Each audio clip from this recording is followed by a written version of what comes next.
Alright guys, I'm here with Ocean County Jiu-Jitsu student Gary Tono, who's a purple belt. He's going to be competing in the Abu Dhabi Geek Trials this Saturday. He's definitely one of the favorites to win in his division. Just going to ask Gary a couple questions. First, Gary, how old are you and when did you start training Jiu-Jitsu? I'm 19. I started training Jiu-Jitsu when I was about 15 years old. It's almost been about 4 years that I've been training. And why did you decide to take Jiu-Jitsu so seriously? Why is it such an important part of your life? I mean, I just realized that Brazilian Jiu-Jitsu was one of those things that was going to take me as far as I wanted to take it. It was the first time when I started training Jiu-Jitsu, and it was due to the atmosphere at Ocean County Brazilian Jiu-Jitsu and the instruction from Professor Tom DeBlas. However, it was the first time I felt for myself that I could do anything I wanted to do. Everybody always says it, like that cliche, but like I really feel that I could do whatever I want to achieve, and all these things through Jiu-Jitsu, and Jiu-Jitsu has been a tool for me to do that. You also were in the National Honor Society in high school. You're a college student. What are your future plans? Where do you want life to take you outside of Jiu-Jitsu? I mean, ultimately, the ultimate goal is to become a Jiu-Jitsu instructor. However, along the way, I'd like to learn a lot more about the human body and exercise and weight loss and all these things, so that I'm better able to help my students from a nutrition standpoint and an exercise standpoint. So what I'm doing is I'm going to take exercise physiology at Rutgers and hopefully improve my education in a way that's going to help me as a Jiu-Jitsu instructor, help my students. Now, Gary, in your short time training, you seem to rack up quite a list of accomplishments and titles. You probably don't remember them all offhand, but could you name the ones that you do remember?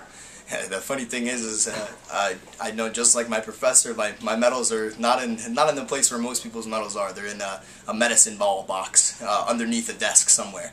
But I know that just recently, I've won the open weight in the New York Open at my belt level. The Nogi Pan Ams, all right, this year, or I guess it was last year. All right. Also, when I was an up-and-coming teen, when I was like 16, 17, I won the world championship in the blue belt division for my weight, and also third place in the open class as well. And there's been many advanced divisions along the way that I won without the gi also. Now, you surprised a lot of people in your match against JT Torres. You certainly didn't surprise me. I believe you had it in you to beat him. He's a great competitor. One of the best competitors in America right now. He's also one of the favorites to win the World Championships this year in the black belt division. You had a match, I believe, one in the overtime. How did it feel competing against such a high-level competitor when you're only a purple belt and he's a black belt? I mean, it feels really good. Anytime I get a chance, to prove myself, and not necessarily to anybody else but myself, because like I said before, when you asked about me training jiu-jitsu and what I'm getting out of it. It allows me, to reach my goals when I get that kind of milestone in front of me. Somebody so good, somebody so well respected in jiu-jitsu and such an up-and-comer.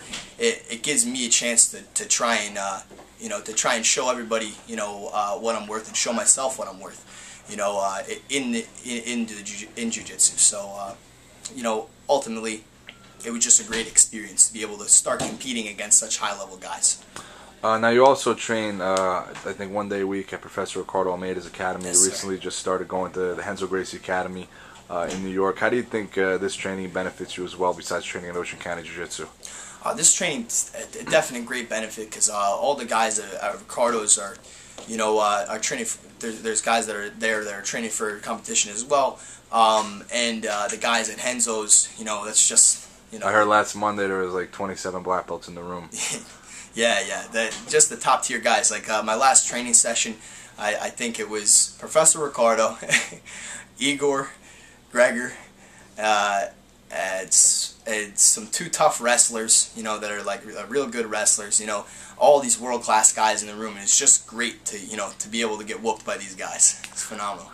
Now, what I find interesting is that you're definitely one of the guys that when you're watching class, you're usually always paired with a student who's at a much lower level than you. When we do our drilling, sometimes women, sometimes teenagers. Usually you're paired with a lot of people who, I don't trust anyone else to train with.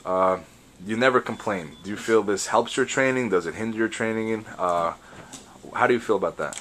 I feel ultimately like training with people that are less experienced or weaker or whatever the case may be is great for your jiu-jitsu. It also shows you you know, what a little bit about yourself. You know, am I gonna just be a tough guy, not tell them how to do anything, try and be better than they are, or am I going to try and help them? And ultimately, you know, I want to try and help these students as best as I can. You know, help everybody else in the academy, because we are a team.